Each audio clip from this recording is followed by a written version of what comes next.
Refleksi modul 1.2. Tugas refleksi nilai dan peran guru penggerak, saya menggunakan model 4P, yaitu peristiwa, perasaan, pembelajaran, dan penerapan. Peristiwa ada dua proses, yaitu sebelum dan sesudah. Sebelum mengimplementasi hal-hal yang lama menjadi sebuah keharusan pembelajaran dan menuntun murid menjadi kebiasaan.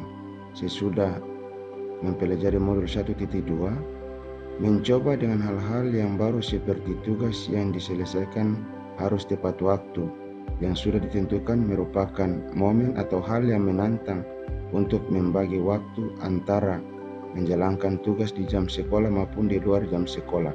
Dan tempat tinggal jaringan internet kurang mendukung sehingga dalam penyelesaian tugas-tugas harus berbagi waktu di sekolah, di rumah, agar tidak tertinggal.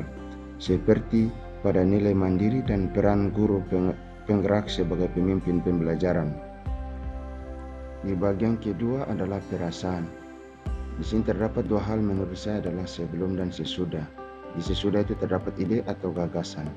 Sebelum saya mempelajari modul 1.2, nilai dan peran guru penggerak, saya keseharian adalah sebagai pengajar menganggap bahwa hal-hal yang telah dilakukan menurut saya adalah sebuah pembenaran dalam proses.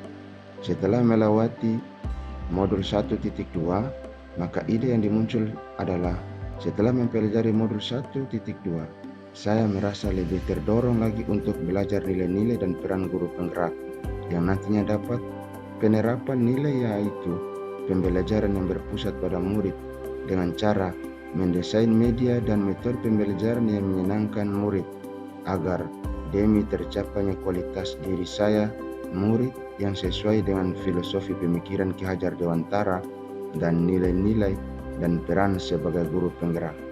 Di bagian yang ketiga adalah pembelajaran. Dalam pembelajaran menurut saya adalah dua hal, yaitu yang pertama hal-hal yang lama, yang kedua adalah hal-hal yang baru setelah mempelajari modul 1.2.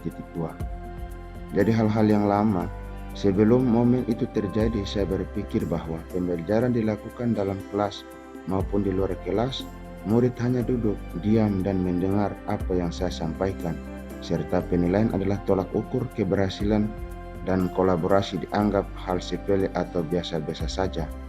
Setelah mempelajari modul 1.2, ada hal-hal baru menurut saya. Sekarang saya berpikir bahwa pembelajaran di dalam kelas maupun di luar kelas, pembelajaran harus berpusat pada murid dan murid diberikan kebebasan dan memberikan pendapatnya dan menuntun mereka sesuai dengan kodratnya serta berkolaborasi dengan rekan guru untuk mengimplementasikan peran guru penggerak yang sesungguhnya agar murid dapat memerdekakan dalam pembelajaran. Yang keempat adalah penerapan. Dalam penerapan ini menurut saya adalah terdapat dua hal dampak, baik perubahan negatif atau dampak perubahan positif.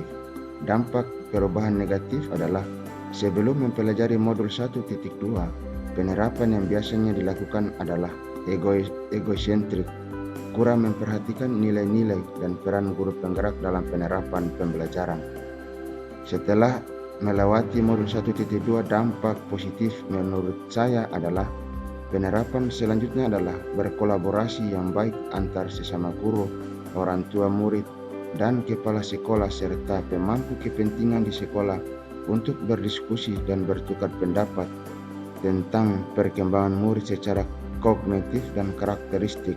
Selain itu, saya berperan sebagai coach bagi guru yang lain dan mengarahkan komunitas dengan baik, mengikuti pelatihan secara mandiri, baik luring dan daring, untuk meningkatkan kompetensi calon guru penggerak terutama saya.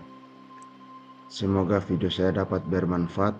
Sekian dan terima kasih. Syukur dofu-dofu.